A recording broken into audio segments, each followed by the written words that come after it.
Representative Klarides, of the 114th, you have the floor, madam.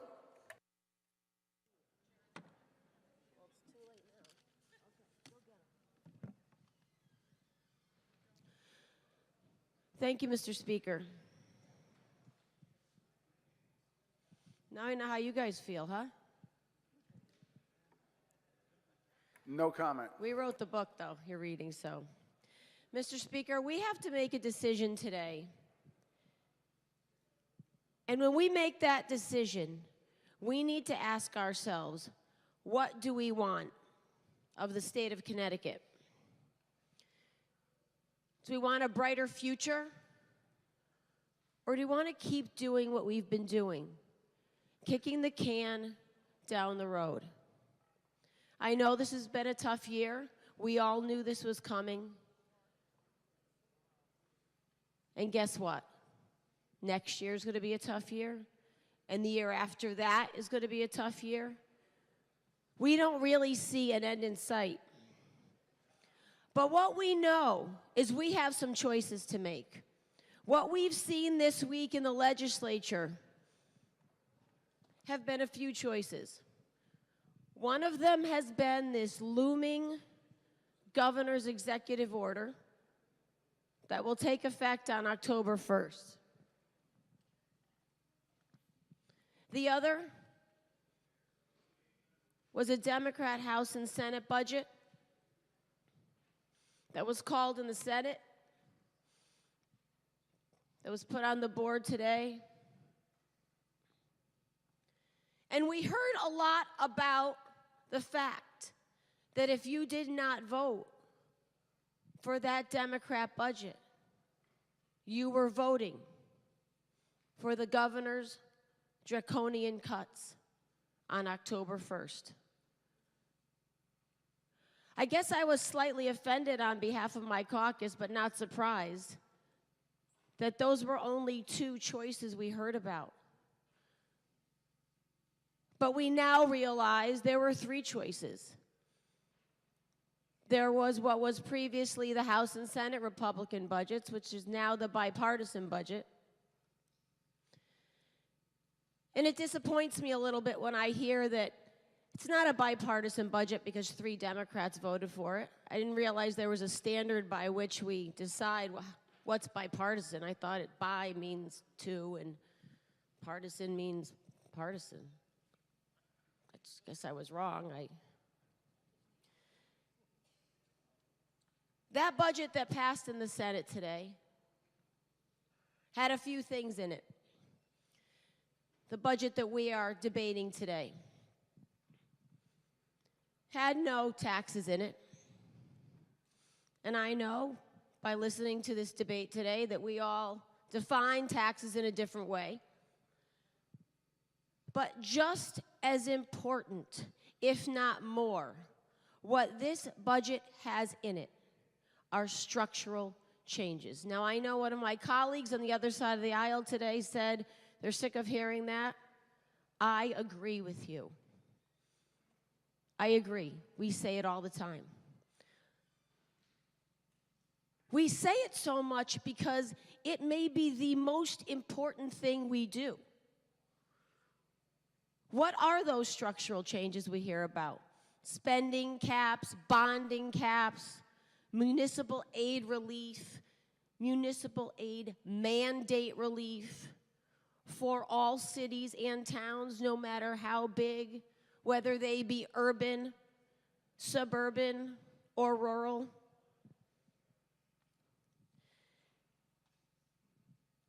We talk about business as usual when we talk about structural change. We had a very good ECS debate today. But the problem with ECS, guys, is we have this formula. Every year we discuss there's a problem with the formula. Every year we have some sort of conversation, debate, task force as to how we're going to change the formula, and nothing ever gets changed. But it's worse than that. What happens is, calculate the formula, we find the numbers, and then we realize, my town lost some money. can't do that. And what happens is, depending on who's in charge at the time, those particular towns and cities go around the back door, make sure those towns and cities are filled. Now, that's great. Listen, I understand the impulse. None of us want to lose anything. None of us want to go back home and say something was cut. But that is not a way to structure education funding. That's not a way to do it. That's part of the reason the court made the decision the court made, said the formula is not being followed. That's the old way of doing it. Don't take from me, take from him. Take from her, don't take from me. And we are a political body, so I understand that's difficult. That is not exclusive to one party. Again, none of us want to go home and say, we lost anything. But the problem here is we are at a crossroads. And I do not believe I'm being dramatic when I say that. This has been coming for a while. I am a bipartisan criticizer. I recognize that there is fault all around for many, many years. But the problem is, for the past 7 years, it has been made worse. And I heard some debate about, well, you have a deficit in the out years. No, you have a deficit. Well, we don't have. Well, yours is bigger than ours. Ours is bigger than yours. We are not going to solve this in this biennium. But we have to start somewhere. And we have to start with some serious decisions on what we want this state to look like. We're going to look back on these days in 2017. And we're going to look back and say, did we decide that the future of this state is pessimistic or optimistic? We present you with this bipartisan budget that came down from the Senate. I understand that what happened today was out of the ordinary, and I think we all felt surprised, happy, sad, any one of a number of emotions. Besides those tax increases that we do not have, and those structural changes that we do have, we have a budget that looks to the future of the state of Connecticut. A budget that protects people based on what we believe are the core functions of state government. And we have a budget that promotes, supports businesses in this state and allows people to want to be here instead of running out of here as fast as they can. We all hear it. We hear it every day. I can't wait to get out of here. I can't wait till my kids get out of high school, we're leaving. I can't wait till my husband retires because we're leaving. Makes me sad. I'm sure it makes all of you sad. We're in this room, I believe, because we love this state. And we want to help make it better. We want to have a state that no longer has those headlines. GE's leaving. Aetna's leaving. Alexion is leaving. Kills me every time I have to see it. Sure, we all feel the same way. We are debating and will soon vote on a budget that was endorsed by CCM, the Connecticut Council of Municipalities, by COST, Council of Small Towns, by the Connecticut Association of Realtors, the people that actually know who's going out and who's coming in.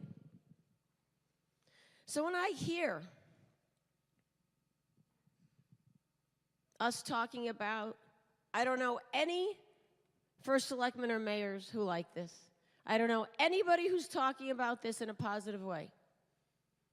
Well, there's a reason those people have endorsed this. This will be moving Connecticut forward. Is it going to do it in 2 years? No. Is it a perfect budget? No. But I don't think any of us are under the delusion that that document exists. We can either move Connecticut forward, or we continue with this process of doing a budget for tomorrow, for next week, for next month, and coming back here every year with not only the same problem, but a worse problem. I was very concerned about what I saw in the past few weeks. We saw budgets that had sales tax increases and then no sales tax increases. We saw budgets that had conveyance taxes and then no conveyance taxes. We've seen budgets, as of today, that had cell phone taxes, hotel taxes, cigarette taxes, real estate taxes. And maybe the most disturbing is the teachers' pension money that is being put on our municipalities. Now, I have to tell you, whether I agree or disagree, I respect everybody's opinions and concerns. We heard about campaign finance reform that is the most successful in the state, in the country. It's certainly the most strict. I don't think that necessarily makes it the most successful. But here's my problem. I have availed myself of this. Most of us have availed ourselves of this. And maybe at some point when we have the money to spend, we can reconsider that. But paying for pens, hats, and bumper stickers is not something I can justify when we are looking at cutting the elderly, children, municipalities, education, and everything else that every one of us in this room, regardless of party, believes is a priority of state government. We heard about this car tax. Now, I understand that there are certain places that think it's great and certain places that think it stinks. I get it. Once again, the difference between certain kinds of town and city governments. Here's the problem, though. The car tax cuts $136 million. The teachers' retirement burden on cities and towns is $270 million. I didn't hear anybody talking about that today. We heard about teen pregnancy programs, certainly something we feel is important. We did not cut that. I will submit to my colleagues in this chamber, this is not a tough choice. We make tough choices. This whole process is a tough choice. But the choice we have before us today is for a Connecticut of the future. A Connecticut for the future. And for us being with the Connecticut in the future. A Connecticut where individuals and businesses want to be here, instead of a Connecticut where we have to drag people in, kicking and screaming, because we know the policies of the past have been bad policies, and they have put this state in a position where businesses cannot afford to be here, and they know that they have our backs against the wall. I don't like that, but that's the reality we're in, and we have to deal with that on a case-by-case basis. But what we can do is pass this budget to start that structural change moving forward, not burdening the state of Connecticut any longer with tax increase after tax increase, and give our state back to the people of Connecticut. I urge adoption, Mr. Speaker. Thank you very much, Madam.